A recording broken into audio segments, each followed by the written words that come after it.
setebal ini sebenarnya kesimpulannya ini nih. Nah, iya, gitu. Ya, kesimpulannya ini sebetulnya. Sama yang sebelumnya sebenarnya Iya. dua harusnya tuh tadi dua.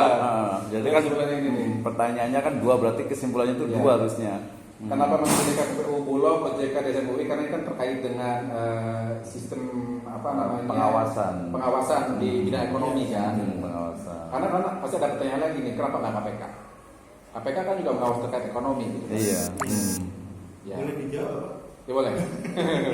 Jadi dasar asalnya saya menentukan beberapa lembaga selain ini tuh sudah ada, di antaranya ya KPK, kemudian juga kalau DSN saya malah MUI-nya karena nanti terkait dengan standar halal pada BPOM ya, MUI juga BPOM. Tapi kenapa nggak dimasukkan, karena kan ini relevansi dengan pemikiran Ibnu Taimiyahnya loh. Oke, ya kan soalnya gini, kalau Ibnu Taimiyah itu kan pasti di zamannya kan beliau tidak ada KPPU. Iya. Ya. Secara lembaga lah, tapi mungkin secara pemikiran esensinya ada. Nggak ada OJK, nggak ada DSN MUI, nggak ada Balai Meteorologi juga anyway, betul kan? Betul. Jadi artinya memang harus dilihatnya itu secara bukan lembaga tapi hanya secara esensinya gitu kan. Iya. Nah kalau memang esensinya ada ya udah Masukin aja gitu ya. menurut saya sih gitu. Daripada nanti adanya protes gitu. Iya. Itu aja baca dari saya. Ya, Ya. Oke. Tapi sebenarnya saya makanya tadi coba saya balik lagi ke slide sebelumnya. Justru apa kan jadi hasil penelitian ini harusnya itu dua. Pertama adalah di slide sebelumnya. Nah ini nih, ini yang tadi ini makanya saya bilang ini pengen lebih detail lagi nih, lebih detail lagi dari 4 penemuan ini kemudian dikorelasikan dengan yang ada di Indonesia. Kalau umpamanya KPK itu masuk bahkan sampai misalnya untuk Mahkamah Konstitusi itu masuk gitu ya. Artinya sebenarnya kalau ini APH masuk, aparat penegak hukum, kejaksaan masuk. Iya, berarti Satgas pangan masuk. Pangan jelas, Satgas pangan masuk. Bidang ekonomi masuk kan gitu. Seluruh masuk. Ya, karena ini Iya, banyak. Karena ini sih dulunya di Indonesia nih masalahnya. Iya. Lebih baik dibatasin aja memang. Iya, kalau enggak repot nanti sendiri. Iya. Implementasinya di Indonesia. Kalau dibatasi di sini misalkan hanya KPU, Bulog, OJK, dan MUI betul ya udah nggak apa-apa. Ya, oke.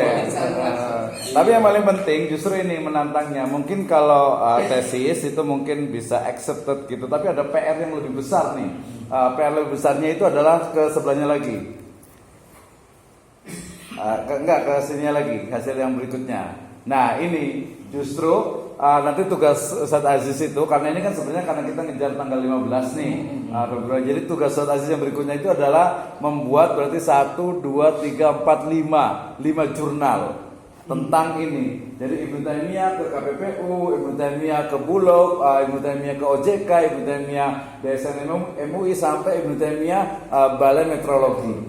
Itu lebih detail dan jurnal itu dia lebih gini, malah lebih produk gitu ya. Nanti saja namanya ada namanya Pak Dr. Joko, ada Pak Dr. Yaya gitu ya. Ini nanti karena ini implementasinya mungkin oke lah, masih bisa global, tapi nanti di jurnal itu bisa lebih detail. Jadi di jurnal itu satu aja. Jadi reaktualisasi pemikiran Ibnu Taimiyah tentang misalnya Hizbah dan implementasinya di KPPU. KPPU satu jurnal, satunya lagi di Bulog tuh satu jurnal lagi, gitu kan ya. Satu jurnal lagi di OJK tuh ini lagi. Nah, itu justru malah ini ya minimal nanti 3 lah ya, 3 yang paling itu, yang paling ini. Jadi bahan tesis bisa untuk bikin 5 jurnal ini.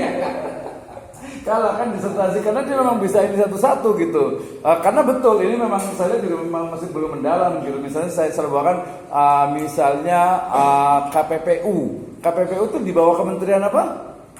KPPU itu sendiri. Atau dia lembaga tersendiri?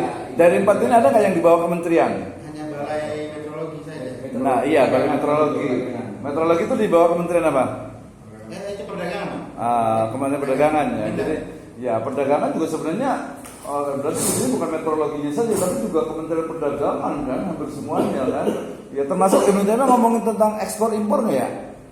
Ekspor impor itu ya sebetulnya masuk di dalam bayi talaki urban itu sebetulnya.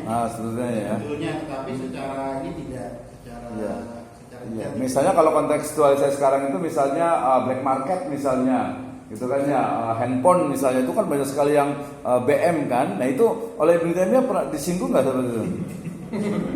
Iya, artinya kan reaktualisasi. Dari tulisan ini bahwa mengkonfirmasi juga ada perbaruannya bahwa pemikiran Ibnu Taimiyah itu sangat akomodatif terhadap campur tangan pemerintah di bidang ekonomi demi kemaslahatan umat kan gitu.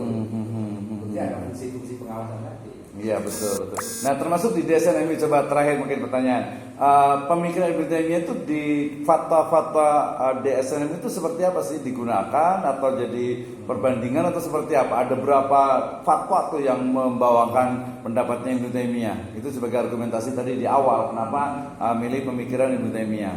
Ya, kalau fatwa DSN MUI yang dalam himpunan fatwa yang saya temukan memang kan tidak menyebutkan ya itu dari siapa, tetapi sejatinya itu kan perkara yang lebih detail, sehingga di pembahasan hizbah mungkin kita tidak menemui kecuali sedikit.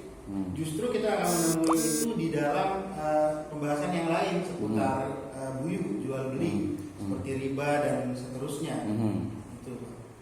Oh, jadi kan biasanya di fatwa itu kan ada sumber buku tuh yang dibawakan gitu. Ada nggak fatwa DSN itu yang mengutip perkataan dari Ibnu Taimiyah?